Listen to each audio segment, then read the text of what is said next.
وَلَقَدْ يَسَّرْنَا الْقُرْآنَ لِلذِّكْرِ فَهَلْ مِن مُّدَّكِرٍ فَأَسْرِ بِعِبَادِي لَيْلًا إِنَّكُمْ مُتَّبَعُونَ۔ پھر حضرت موسیٰ علیہ السلام کو حکم ہو گیا، جب موسیٰ علیہ السلام کی دعا قبول ہو گئی تو موسیٰ علیہ السلام کو حکم ہو گیا فَأَسْرِ بِعِبَادِي لَيْلًا، تو ایک رات میرے بندوں کو لے کے نکل جانا۔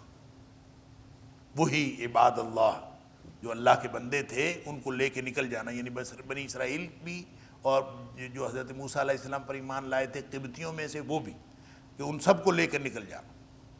فَأَسْرِ بِعِبَادِي لَيْلًا، ایک رات نکل جانا، إِنَّكُمْ مُتَّبَعُونَ، بے شک تم پیچھا کیے جاؤ گے، یعنی تمہارا پیچھا کیا جائے گا، جب تم جاؤ گے تو تمہارے پیچھے یہ لوگ آئیں گے، تمہیں فالو کریں گے۔ وَاتْرُكِ الْبَحْرَ رَهْوًا إِنَّهُمْ جُنْدٌ مُغْرَقُونَ،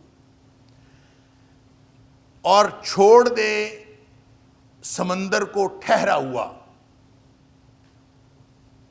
پرسکون، إِنَّهُمْ جُنْدٌ مُغْرَقُونَ، بے شک وہ ایسا لشکر ہیں جو غرق ہونے والا ہے، بے شک وہ غرق ہونے والا لشکر ہے۔ وَاتْرُكِ الْبَحْرَ رَهْوًا، یہ جو رہا یرہو ہوتا ہے، رہا یرہو رہوًا، اس کا مطلب ہوتا ہے بالکل ٹھہرا ہوا، پرسکون اور منجمد۔ جب یہاں پھر وہ پوری بات کو، اب بات تو اتنی تھی کہ جب حضرت موسیٰ علیہ السلام بنی اسرائیل کو لے کر وہاں سے نکلے تو فرعون پیچھے آ گیا، اور وہ ساری تفصیل کہ جب آگے سمندر تھا اور پیچھے جو ہے وہ فرعونی تھے، تو حضرت موسیٰ علیہ السلام کے جو ساتھی تھے وہ تو پریشان ہو گئے تھے، وہ کہتے ہیں اِنَّا لَمُدْرَکُونَ، ہم تو پکڑے گئے۔ تو حضرت موسیٰ علیہ السلام نے ان سے کہا تھا کہ نہیں، ہم پکڑے نہیں گئے، اِنَّ مَعِیَ رَبِّی سَیَہْدِینِ، میرا رب میرے ساتھ ہے، وہ عنقریب مجھے کوئی نہ کوئی راستہ دکھائے گا۔ تو وہ جو اللہ تعالیٰ نے پھر راستہ دکھایا، اللہ تعالیٰ نے فرمایا کہ عصا مارو اپنا سمندر کے اوپر، اور انہوں نے عصا مارا سمندر کے اوپر، اس میں سے راستے بن گئے، پانی ادھر کا ادھر ٹھہر گیا، ادھر کا ادھر ٹھہر گیا۔ تو وہ جو ساری تفصیل ہے اس کو مختصر کرتے ہوئے اللہ تعالیٰ نے اتنی بات فرمائی کہ وَاتْرُكِ الْبَحْرَ رَهْوًا، آپ جو ہے جس وقت سمندر ٹھہرا ہوا ہے، پانی جو ہے ادھر کا ادھر ٹھہر گیا، ادھر کا ادھر ٹھہر گیا، تو آپ وہاں سے نکل جائیں اور یہ فکر نہ کریں کہ یہ پیچھے آ رہے ہیں اسی رستے پر۔ یعنی فرعونیوں نے جب دیکھا، فرق تو اتنا ہی پڑا کہ حضرت موسیٰ علیہ السلام سمندر کے اس کنارے پہ پہنچے اور یہ پچھلے کنارے پہ پہنچ گئے، تو اب سمندر تو ٹھہرا ہوا تھا اسی طرح، تو انہوں نے سوچا کہ ہم اسی طرح ہم بھی گزر جاتے ہیں، اور وہ اس کے اندر آ گئے۔ تو اس وقت اللہ تعالیٰ نے حضرت موسیٰ علیہ السلام سے کہا وَاتْرُكِ الْبَحْرَ رَهْوًا، تو کہ تم پریشان نہ ہو، اس کو سمندر کو اسی طرح ٹھہرا ہوا چھوڑ کے آگے نکل جاؤ، إِنَّهُمْ جُنْدٌ مُغْرَقُونَ، یہ سارے کے سارے جو ہیں پورا لشکر یہ غرق ہونے والا لشکر ہے۔ اللہ اکبر۔ کم ترکوا من جنات وعیون، اب اللہ تعالیٰ فرماتا ہے کتنے ہی باغات اور چشمے انہوں نے چھوڑے، کم ترکوا، کتنے ہی باغات اور چشمے انہوں نے چھوڑے، وزروع ومقام کریم، اور کھیتیاں چھوڑیں اور بہت عمدہ مقامات چھوڑے، اپنا جو ان کے بڑی شاندار جگہیں تھیں وہ چھوڑیں، وَنَعْمَةٍ، اور وہ خوشحالی چھوڑی، کانوا فیہا، جس میں وہ تھے، فاکہین، جس میں وہ اپنے لطف اندوز ہوتے تھے، یعنی خوشی کی زندگی گزار رہے تھے، وہ سب کچھ چھوڑا۔ کذالک، اللہ فرماتا ہے ایسے ہی ہوا، یعنی سب کچھ چھوڑ چھاڑ کے وہ نکلے اور پھر غرق ہو گئے۔ کذالک، اسی طرح ہوا۔ وَأَوْرَثْنَاهَا قَوْمًا آخَرِينَ، اور وہ جتنی اچھی چیزیں تھیں، جتنی کھیتیاں تھیں، جتنے مقامات کریم تھے، وہ سب کو اللہ تعالیٰ نے کسی دوسری قوم کو وارث بنا دیا، اور وہ سارے کے سارے چھوڑ کر تباہ و برباد ہو گئے۔ فَمَا بَقَتْ عَلَيْهِمُ السَّمَاءُ وَالْأَرْضُ وَمَا كَانُوا مُنذَرِينَ، اللہ اکبر، پس نہ رویا ان کے اوپر آسمان اور نہ زمین، ان کے اوپر نہ آسمان رویا نہ زمین روئی، وَمَا كَانُوا مُنذَرِينَ، اور نہ ان کو مہلت دے دی گئی، نہ مہلت دیے گئے، نہ ان کو کوئی ان کے اوپر آسمان رویا نہ زمین روئی. اللہ اکبر. مطلب کچھ بھی تو نہیں ہوا. وہ مارے گئے. لشکر فرعون کا، وہ اپنے آپ کو انا ربکم الاعلی کہتا تھا، وہ تباہ و برباد ہوا اور غرق ہو گیا. اس کے اوپر کچھ بھی نہیں ہوا، اور کوئی ایسا زمین کے اوپر غیر معمولی واقعہ نہیں ہوا. آسمان رونے اور زمین رونے کا ایک تو یہ مطلب ہے اہل آسمان روئے اور اہل زمین روئے، یعنی نہ زمین والے روئے نہ آسمان والے روئے. ایک مطلب تو اس کا یہ ہے، کیونکہ اللہ کریم نے قرآن میں یہ اسلوب اختیار کیا ہے. جہاں سورہ یوسف کے اندر یوسف علیہ السلام کے بھائی جب آتے ہیں نا بنیامین کو لے کر، اور بنیامین کو چوری کے اس واقعے کے بعد بنیامین کو حضرت یوسف علیہ السلام رکھ لیتے ہیں، تو جب وہ واپس جاتے ہیں نا اپنے والد صاحب یعقوب علیہ السلام کے پاس، تو ان کو جا کے کہتے ہیں کہ وَاسْأَلِ الْقَرْيَةَ الَّتِي كُنْتَ فِيهَا، اس بستی سے پوچھ لو جس میں ہم کننا فیہا، جس میں ہم تھے، اس بستی سے پوچھ لو. وَاسْأَلِ الْقَرْيَةَ، بستی سے پوچھ لو. اب یہ بستی سے پوچھنے کا مطلب یہ تو نہیں کہ بستی جو ہے وہ پنڈ بولے گا یا کوئی ساری کی ساری جو ہے وہ اس کی دیواریں بولیں گی. مطلب یہ کہ قریہ کے اہل القریہ تھے، وَاسْأَلُ الْأَهْلَ الْقَرْيَةَ وَاسْأَلِ الْأَهْلَ الْقَرْيَةَ. تو اس کا مطلب یہ ہے قریہ سے مراد قریہ کے رہنے والے لوگ ہیں، ان سے پوچھ لو. تو اسی طرح جب اللہ تعالیٰ نے فرمایا فَمَا بَكَتْ عَلَيْهِمُ السَّمَاءُ وَالْأَرْضُ، ان کے اوپر نہ آسمان رویا اور نہ زمین روئی. اس کا مطلب یہ کہ نہ اہل آسمان روئے نہ اہل زمین روئے. یہ اس سے مراد ہو سکتا ہے. دوسرا معنی یہ بھی ہو سکتا ہے کہ جب کوئی بڑا آدمی فوت ہوتا ہے نا، بڑا آدمی، تو لوگ کہتے ہیں اس کی شان بیان کرنے کے لیے لوگ کہتے ہیں آسمان بھی رونے لگا اور زمین بھی رونے لگی. یہ محاورتاً کہا جاتا ہے. محاورتاً کسی بڑے آدمی کے فوت ہونے پہ کہا جاتا ہے کہ جی سارا ماحول رویا، آسمان بھی رویا، زمین بھی روئی. تو گویا وہ اپنے آپ کو بڑا سمجھتا تھا، تو اس کی تحقیر کے لیے بیان کیا جا رہا ہے کہ نہ آسمان رویا نہ زمین روئی، کچھ بھی نہیں ہوا. جو اپنے آپ کو بڑا سمجھتا تھا اس کی بڑائی کی کوئی حیثیت نہیں تھی، اور اس کی تباہی و بربادی کے اوپر بھی کوئی ایسا غیر معمولی واقعہ نہیں ہوا. گویا اس سے اس کی تحقیر مراد ہے. اور تیسرا کہتے ہیں کہ یہ اس کو ظاہر کے معنی پہ رکھیں گے. ظاہر کے معنی پہ کیا مطلب؟ آسمان خود، آسمان کا رونا یا زمین جو ہے اس کا خود رونا، یہ بھی ممکن ہے کہ آسمان نہیں رویا اور زمین نہیں روئی. بالکل جیسے پتھر بول پڑتے ہیں، جیسے پتھروں سے پانی نکل آتا ہے اور پتھر جو ہے اللہ کے خوف سے گر پڑتے ہیں، جیسے سورہ بقرہ کے اندر فرمایا، اور بعض پتھروں کے اندر سے پانی نکل آتا ہے. تو اس کا مطلب یہ ہے کہ آسمان بھی رو سکتا ہے، آسمان سے بھی پانی نکل سکتا ہے. اور اس کا مطلب یہ ہے کہ کوئی احساس اللہ نے پتھروں کے اوپر بھی، بے جان اشیاء کے اندر بھی کوئی نہ کوئی احساس رکھا ہے. اور یہ اس سے مراد یہ کہ بڑے لوگوں پر آسمان و زمین رو پڑتے ہیں، اور یہ اپنے آپ کو بڑا سمجھتے تھے اور اس کے اوپر کوئی نہیں رویا. اور بہرحال یہ ان کی تحقیر کے لیے ہے کہ فما بقت علیہم السماء والارض وما كانوا منذرین، اور نہ ان کو مہلت دی گئی. اللہ اکبر. وَلَقَدْ نَجَّيْنَا بَنِي إِسْرَائِيلَ مِنَ الْعَذَابِ الْمُهِينِ، اور یقیناً ہم نے نجات دے دی بنی اسرائیل کو من العذاب المہین، رسوا کن عذاب سے.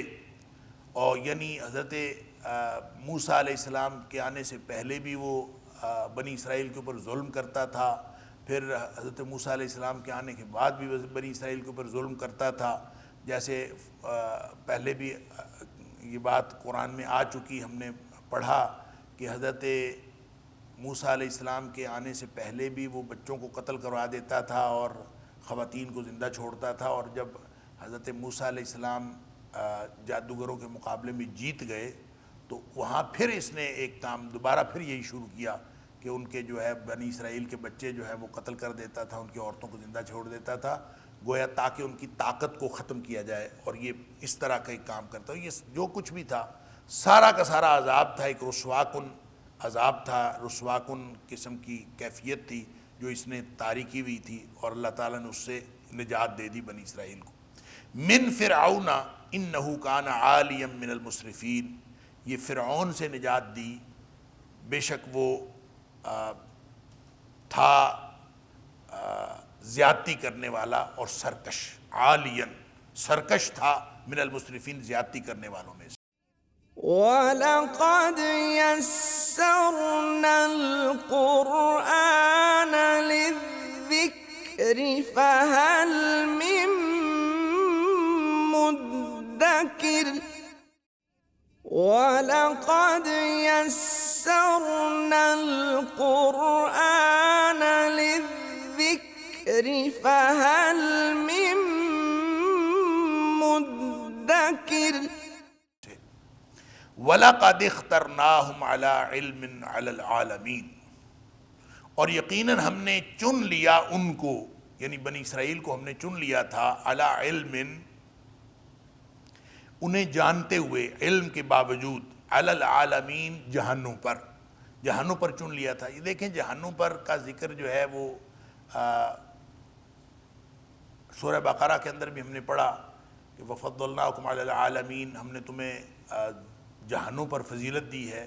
تو جہانوں پر فضیلت سے مراد یہ نہیں ہے کہ تمام جہانوں پر فضیلت دی ہے۔ بنی اسرائیل کو جن جہانوں پر، یہاں دو باتیں اللہ کریم نے بتائی ہیں، ایک تو یہ کہ جو اللہ نے چنا اس بنی اسرائیل کی قوم کو، وَلَقَدِ اخْتَرْنَاهُمْ، اور یقیناً ہم نے چنا ان کو عَلَىٰ عِلْمٍ، علم ہونے کے باوجود، علم کے بعد، یعنی ان کی جو خوبیاں تھیں، ان کے اندر جو اچھائی تھی، ایسا نہیں ہے کہ خام خواہ اللہ نے چن لیا، اللہ تعالیٰ نے ان کے اندر کچھ اچھائیاں دیکھیں اور ان اچھائیوں کی وجہ سے ان کو چنا تھا۔ یہ الگ بات ہے کہ بعد میں انہوں نے اپنی جو ہٹ دھرمی کی وجہ سے وہ اس منصب سے محروم کر دیے گئے، لیکن اللہ تعالیٰ کے علم میں تھا کہ ان کے اندر کیا ہے، کیا اچھائیاں ہیں، کیا برائیاں ہیں۔ ایک تو یہ بات کہ عَلَىٰ عِلْمٍ، اللہ تعالیٰ نے جاننے کے باوجود جو ہے وہ انہیں جانتے ہوئے اللہ تعالیٰ نے ان کو فضیلت دی ہے، ان کو چنا ہے، عَلَى الْعَالَمِينَ۔ اور دوسری بات ہے عالمین کے اوپر چنا۔ عالمین سے مراد تمام جہان نہیں ہے، عالمین سے مراد صرف اس دور کے جو دیگر اقوام ہیں ان کے مقابلے میں کہا گیا کہ اس دور میں جتنی بھی دیگر اقوام تھیں ان کے مقابلے میں اللہ نے ان کو چن لیا۔ وگرنہ اگر آپ تمام جہانوں کی بات کریں کہ تمام جہانوں کے اوپر بنی اسرائیل کو فوقیت یا فضیلت دی تھی یا ان کو چنا تھا، یہ بات درست نہیں ہے، اس لیے کہ قرآن حکیم نے نبی اکرم صلی اللہ علیہ وسلم کی امت کے بارے میں کہا ہے کنتم خیر امت اخرجت للناس، کہ تم ہو ساری امتوں سے بہتر۔ تو جو آل ٹائم امتیں ہیں ان میں سے سب سے بہتر تو نبی اکرم صلی اللہ علیہ وسلم کی امت ہے، لیکن وہ جو کچھ عرصے کے لیے، یعنی اس دور کے جو اقوام تھی ان میں فضیلت اللہ تعالیٰ نے ان کو دی تھی اور ان کو چن لیا تھا۔ وَآتَيْنَاهُم مِّنَ الْآيَاتِ مَا فِيهِ بَلَاءٌ مُّبِينٌ، اور ان کو ایسی نشانیاں ہم نے دی تھیں، ما فیہ جس میں بلاء مبین واضح آزمائش تھی، ایسی نشانیاں ان کو ہم نے عطا فرمائی تھیں جس کے اندر واضح آزمائش تھی۔ بلا اصل میں نا آزمائش کو کہتے ہیں، بعض اوقات یہ آزمائش جو ہے وہ خوشحالی کی صورت میں بھی ہوتی ہے اور بعض اوقات یہ آزمائش بدحالی کی صورت میں بھی ہوتی ہے، بعض اوقات تنگ دستی کی صورت میں آزمائش ہوتی ہے، بعض اوقات اللہ تعالیٰ دے کر آزماتا ہے، بعض اوقات اللہ تعالیٰ لے کر آزماتا ہے۔ تو جس بھی طرح کی آزمائش ہو وہ بلاؤن ہوتی ہے۔ وَآتَيْنَاهُمْ، اور ہم نے ان کو دیا من الآیات بہت ساری نشانیاں، اور یہ سورہ بقرہ کے اندر اس کی تفصیل آ گئی ہوئی ہے کہ کتنے انعامات اللہ نے ان کو دیے، کتنے امتحانات میں اللہ نے مبتلا کیا، اور یعنی 10 انعامات تھے ان کا جو اللہ نے گنوائے، 10 قسم کے امتحانات تھے جس میں اللہ تعالیٰ نے ان کو مبتلا کیا۔ بہرحال اِنَّ هَٰؤُلَاءِ لَيَقُولُونَ، اب یہ یہاں پہ جو اِنَّ هَٰؤُلَاءِ لَيَقُولُونَ ہے تو یہاں سے پھر خطاب جو ہے گویا درمیان میں حضرت موسیٰ علیہ السلام کی قوم کا تذکرہ آیا تھا، اور یہاں سے پھر جو گفتگو کا رخ جو ہے وہ کفار مکہ کی طرف پھر گیا۔ یہ آپ یوں سمجھیں کہ جو درمیان میں کسی چیز کا ذکر آیا، چلتی ہوئی بات کے اندر درمیان میں کسی چیز کا ذکر آئے تو اس کو کہتے ہیں جملہ معترضہ۔ تو جملہ معترضہ کے طور پر حضرت موسیٰ علیہ السلام کا ذکر آیا تھا، تو اصل میں جہاں آیت نمبر 8 اور 9 میں آپ پیچھے جا کے اگر دیکھیں، لا الہ الا هو یحیی و یمیت ربکم و رب آبائکم الاولین بل ہم فی شک یلعبون. یہاں تک جو ہے وہ اللہ تعالیٰ نے جب ان سے گفتگو ہو رہی تھی، تذکرہ ہو رہا تھا کفار مکہ کا، کہ اور کفار یہاں سے پھر انہی کی گفتگو انہی کے بارے میں شروع ہو گئی ہے. ان ہؤلاء لیقولون، بے شک یہ لوگ جو ہیں یہ کہتے ہیں، یہ لازماً یہ کہیں گے، کیا کہتے ہیں؟ ان ہی الا موتتنا الاولی وما نحن بمنشرین. یہ کہتے ہیں بس ہماری پہلی موت آنی تھی، وہ آ گئی، اب دوبارہ تو ہم کوئی اٹھائے نہیں جائیں گے. یہ کفار مکہ کا قول ہے جو اللہ کریم نے بیان کیا. یہاں سے پھر جو گفتگو کا رخ جو ہے وہ ان کی طرف پھر گیا ہے.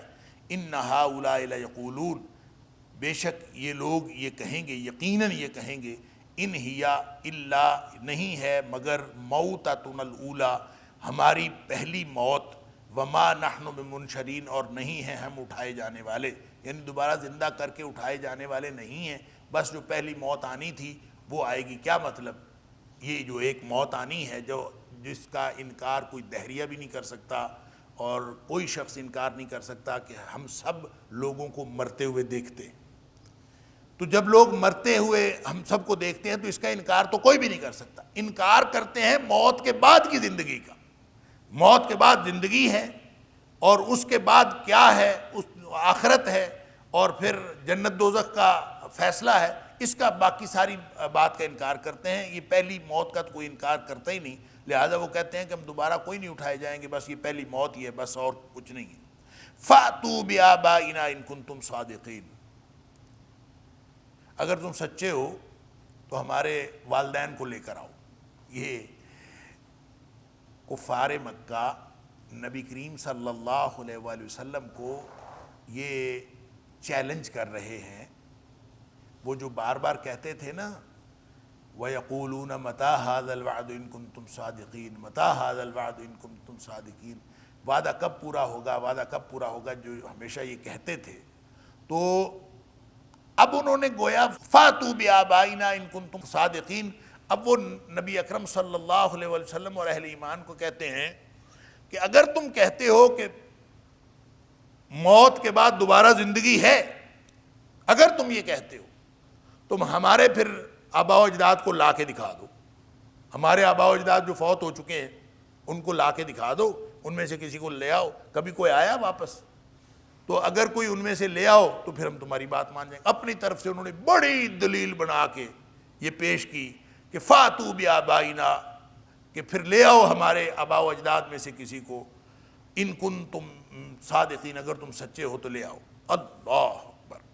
یہ اپنی طرف سے انہوں نے دلیل بنا کے دی کہ اگر آخرت کی کوئی کا وجود ہے تو پھر ہمارے آباء و اجداد میں سے کسی کو لاؤ.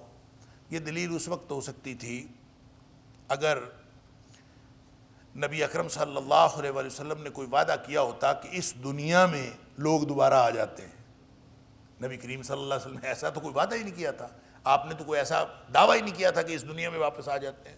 نبی کریم صلی اللہ علیہ وآلہ وسلم نے تو فرمایا تھا کہ ایک نئی دنیا ہوگی اور اس پہ آخرت کا جو پورا عقیدہ ہے وہ تو ایک نئی دنیا میں.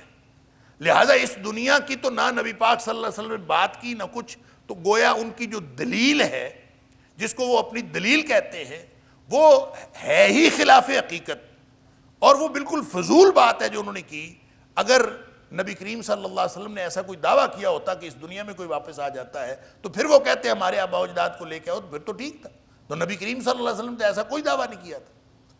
اور پھر دوسری بات یہ کہ نبی کریم صلی اللہ علیہ وسلم کو کہتے ہیں کہ ہمارے آباء و اجداد کو لا کے دکھاؤ. نبی کریم صلی اللہ علیہ وسلم نے کب دعویٰ کیا تھا کہ میں دوبارہ زندہ کروں گا؟ نبی پاک صلی اللہ علیہ وسلم نے کبھی کہا تھا میں دوبارہ زندہ؟ اللہ کرتا ہے دوبارہ زندہ، یہ اللہ کے ہاتھ میں، اللہ کا کام ہے، نبی کا کام نہیں ہے.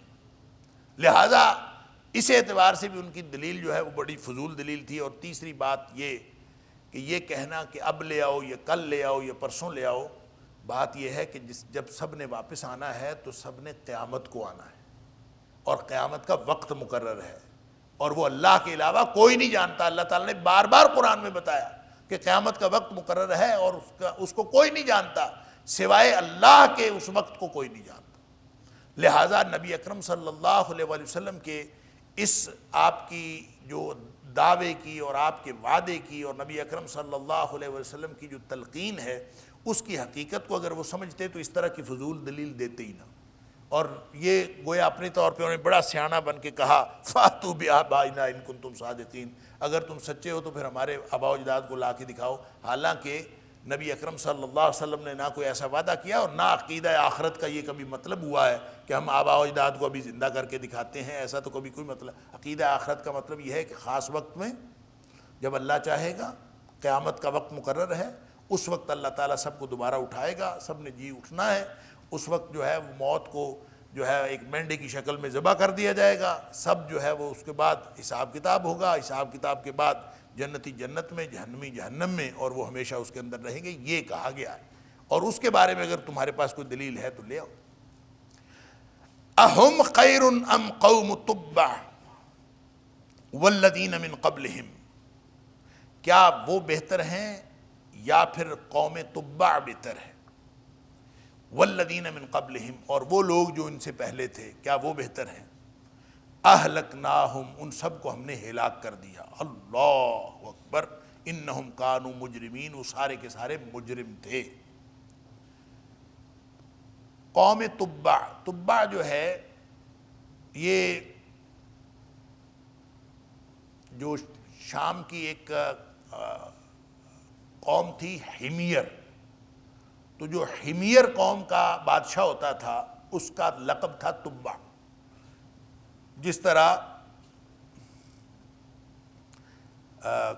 فارس کے بادشاہوں کا لقب ہوتا تھا کسریٰ، روم کے بادشاہوں کا لقب ہوتا تھا قیصر، اور اسی طرح مصر کے بادشاہوں کا لقب ہوتا تھا فرعون، اور حبشہ کے بادشاہوں کا لقب ہوتا تھا نجاشی.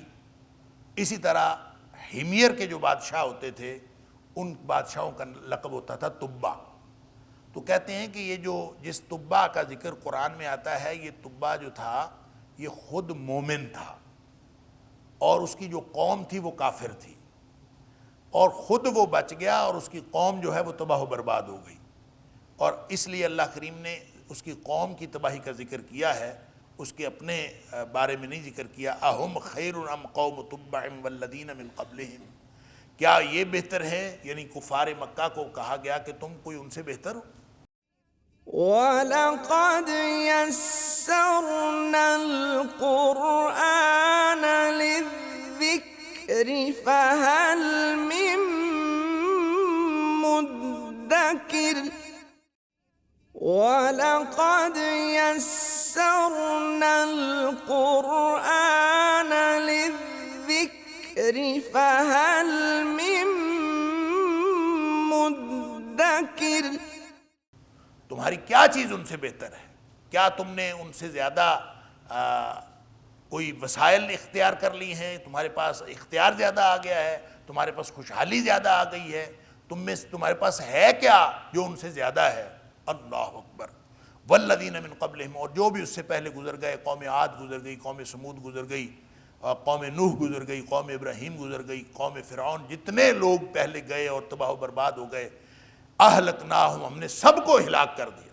وہ تم سے کہیں بہتر تھے، تم سے کہیں زیادہ خوشحال تھے، تم سے زیادہ کہیں طاقتور تھے، تم سے زیادہ با اختیار تھے. اللہ، وہ جب سب ہلاک ہو گئے، تباہ و برباد ہو گئے، تو تم کس بات کی مولی؟ گویا ان کو یہ دھمکی لگائی گئی ہے، یہ انذار ہے، اور یہ بہت بڑی تنبیہ ہے کفار مکہ کو کہ تم سب بھی ہلاک ہونے والے ہو جس طرح ہم نے پہلے لوگوں کو ہلاک کر دیا. اہم خیرن، کیا وہ سب بہتر ہیں؟ اہم سے مراد یہ جو کفار مکہ ہے ان کی بات ہو رہی ہے. ام قوم تبع والذین من قبلہم، یا قوم تبع اور ان سے پہلے والے لوگ. انہم اہلکناہم، ہم نے ان سب کو ہلاک کر دیا. انہم کانوا مجرمین، وہ سارے کے سارے مجرم تھے. وما خلقنا السماوات والارض وما بینہما لاعبین ما خلقناہما الا بالحق ولکن اکثرہم لا یعلمون ان یوم الفصل میقاتہم اجمعین یوم لا یغنی مولا عن مولا شیئا ولا هم ینصرون. اللہ اکبر.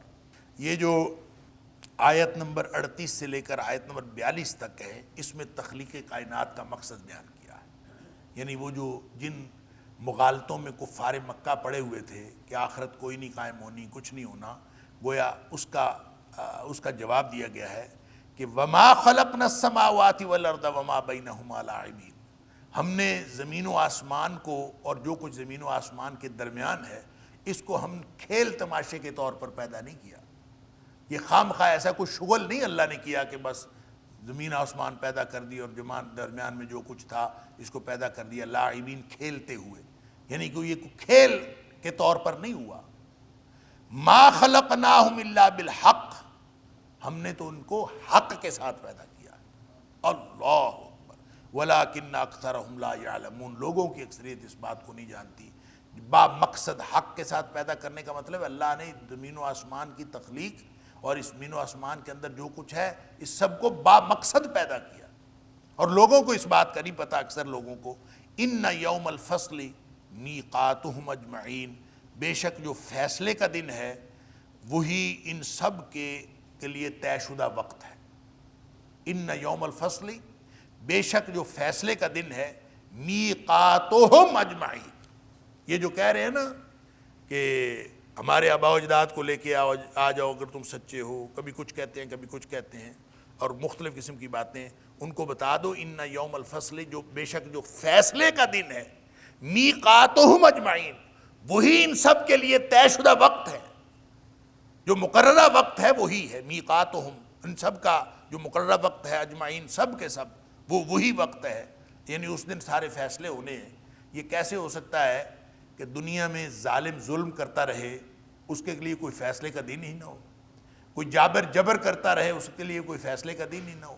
لہذا دنیا میں جتنا ظلم ہے، جتنا جبر ہے، جتنا کچھ یہاں ظالم ظلم بھی کرتا ہے پھر چھپ بھی جاتا ہے، یہاں ظلم بھی کیا جاتا ہے اور پھر وہ ان اختیار بھی ان کے پاس ہوتا ہے، مال بھی ان کے پاس ہوتا ہے، اور یہ ان سارے مظلوموں کی داد رسی کے لیے کوئی دن تو ہونا چاہیے، اور وہ جو دن اللہ نے رکھا ہے وہ ان یوم الفصل، وہ جو فیصلے کا دن ہے، میقاتہم اجمعین، سب کے لیے سب کے لیے وہی وقت مقررہ ہے۔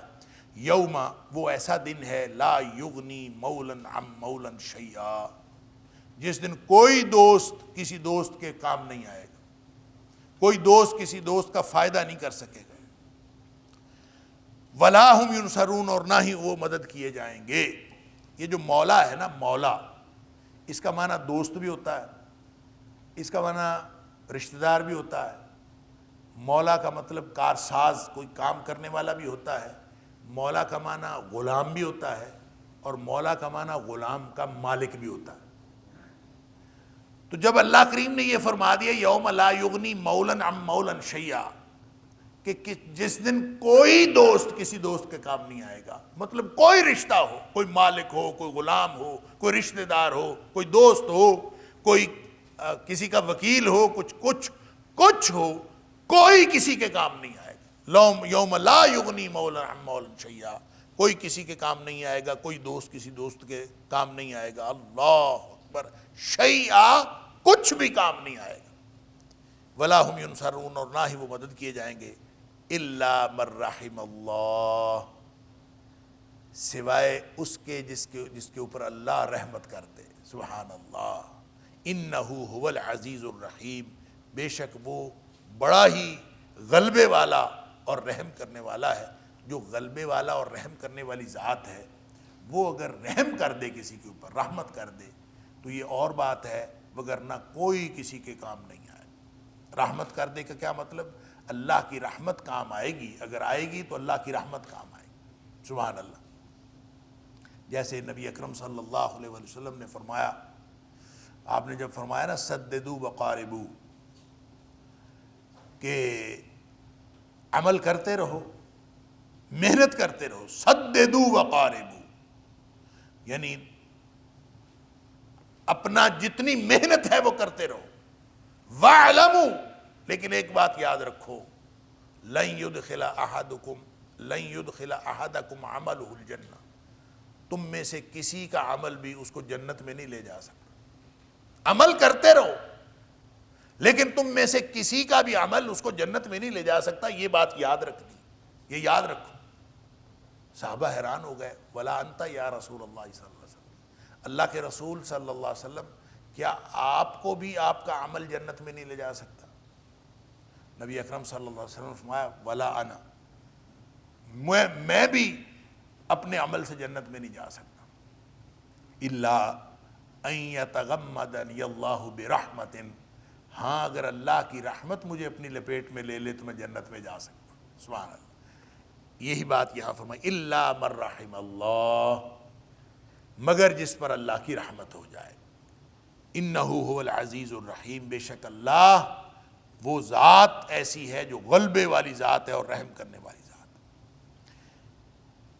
ان شجرۃ الزقوم، اب یہاں پہ مجرمین کی جو تواضع ہوگی، اللہ معاف فرمائے، مجرمین کا جو عذاب ہوگا اس کا ذکر کیا جا رہا ہے آیت نمبر 43 سے لے کر آیت نمبر 50 تک۔ ان شجرۃ الزقوم، بے شک جو درخت ہے تھور کا، شجر زقوم قرآن میں بار بار آیا ہے، زقوم کا تھور کا درخت ہے جو کانٹے دار درخت ہوتا ہے، جس کے نہ پتے ہوتے ہیں نہ اس کی کوئی چھڑی کسی کام کی، نہ اس کے پتے کسی کام کے۔ اب ظاہر ہے اس کو تھور کے درخت کے ساتھ تشبیہ دی گئی ہے، ایسا نہیں ہے کہ وہ تھور کا درخت ہی ہوگا، کیونکہ جنت کی نعمتیں اور جہنم کا عذاب، وہ جو کچھ بھی ہے، اللہ نے جو کچھ بھی پیدا کیا ہے وہ ہمارے وہم و گمان میں بھی نہیں آ سکتا، اور یہ ساری کی ساری متشابہات میں سے ہے، ہم نہیں سمجھ سکتے وہ کیا ہے۔ لہٰذا جب اس کو ہمارا جو دنیاوی طور پر ادراک کی آخری حد ہے، جس کو ہم سزا کے طور پر آخری حد سمجھتے ہیں، اللہ کریم نے وہ سزا کے طور پر بیان کر دی۔ جس کو ہم جزا کے طور پر بہترین سمجھتے ہیں، اللہ تعالیٰ نے وہ جزا کے طور پر بیان کر دیا، وگرنہ وہاں کیا ہوگا یہ اللہ ہی جانتا ہے۔ اللہ اکبر۔ تو فرمایا وہ تھور کا درخت ہے، طعام الاثیم، گناہ گاروں کا کھانا وہ ہوگا۔ اللہ اکبر۔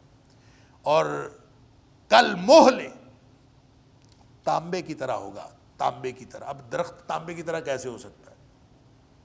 میں نے وہی عرض کیا کہ یہ ہمیں محل جو ہے تانبے کو بھی کہتے ہیں، تیل کی تلچھٹ کو بھی کہتے ہیں، اور پیپ جو خون اور پیپ ملا ہوا ہوتا ہے اس کو بھی کہتے ہیں۔ تو تانبا ہوگا، خون پیپ ملا ہوا ہوگا، کیا ہوگا؟ کل محل۔ اب ہے تھور کا درخت لیکن ہوگا کیا؟ کل محل ہوگا، تانبے کی طرح ہوگا یا پیپ کی طرح ہوگا۔ یغلی فی البطون، تو وہ جوش مارے گا پیٹوں کے اندر، جب پیٹ میں جائے گا تو پیٹ میں جوش مارے گا، کا غلی الحمیم، جیسے کھولتا ہوا پانی جوش مارتا ہے اس طرح وہ جوش مارے گا۔